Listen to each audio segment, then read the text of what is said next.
Hey everybody, I wanted to create a tutorial video to talk a little bit about the web assignment, which will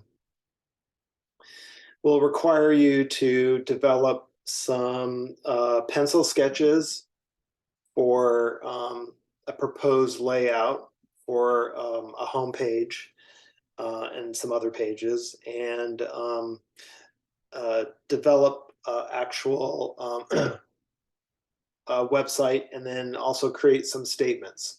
And one of the things I wanted to cover, because I've seen this before, is how do you address photography when you're bringing in various photos from different places and they're all sized differently. So the dimensions are different, they're not the same, and you want to put them into a grid structure so that you have alignment uh, both horizontally and vertically. So let me see if I can explain that a little bit in Affinity Photo. So here's my web page, and I've chosen a 19 a width of 1920 pixels, which is a standard width for to be able to see on a large screen. And I've started to map out some locations for photography here. So perhaps this might be a gallery page, or it could be, you know, a home page too, if you had a title up here.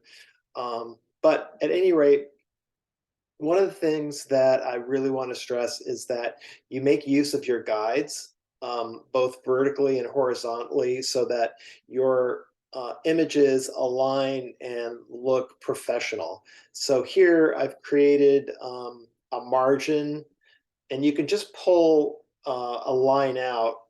So in other words, just click your cursor inside the ruler and then drag down, and you'll immediately see a guide that you're pulling into your workspace. And as you move it around, you'll also notice that there is uh, some information about where you're going to set that guideline. So uh, I don't have one here on the bottom. I didn't feel like it was necessary, but I'm going to create one here for you now at 520 pixels. So it's 520 pixels deep. And I have created three boxes, which is going to represent sort of, this is like a wireframe. It's going to represent where I'm going to put images. And if you look down here in the transform window, you can pull that out from the dock if you want. You'll notice that each of these boxes is 440 pixels by 320 pixels high.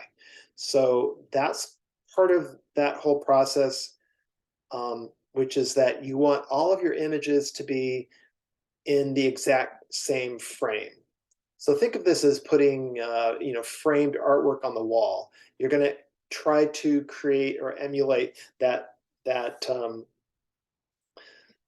horizontal line and the appropriate amount of space between each image, so that it's always uniform and has just for visual composition is you know, pleasing to the eye. So here I've got these three, and I've created my boxes again, as I said, 440 by 320. I've got a little bit of a gap in between. And I wanted to show you that if you start moving these around, um, they will snap into place if you have your snapping, and this is under view, I believe. You have your snapping panel here, and if you choose enable snapping, that's going to allow you to set objects to snap right to the guidelines. You can also snap to a grid. That could be helpful too if you're working on this, but of course you need to be able to see your grid, and you can do that over here, show grid. Let's see, basic. Let's see what that looks like. There's your basic grid right there. I prefer to work with the guidelines and snapping to the guides. And I have created three, or I've already placed three images here. Um, so I can talk about them a little bit. If you look at these three, you'll see that each of them don't exactly fit into the frame, right? And so when it's larger than the frame, it's not too hard to make some adjustments by just moving the image around or by grabbing one of the corners and making it bigger. Um, you get into a little bit more of a tricky situation where the dimensions are different for the image. So I'll talk about that one in a second. This one over here, also larger, but I definitely do not recommend that you take your images and try to squeeze them. Um, if it ends up looking inappropriate. So you're better off just cropping it appropriately than squeezing it. Same with this one. I would definitely not recommend you make it wider um, because you're going to end up just ruining the dimensions and the scale. What you can do here, and this is sort of the it takes a little bit more time, but you could take the brush tool and sample this color, and then you could actually add filler color here. Remember, you're going to use the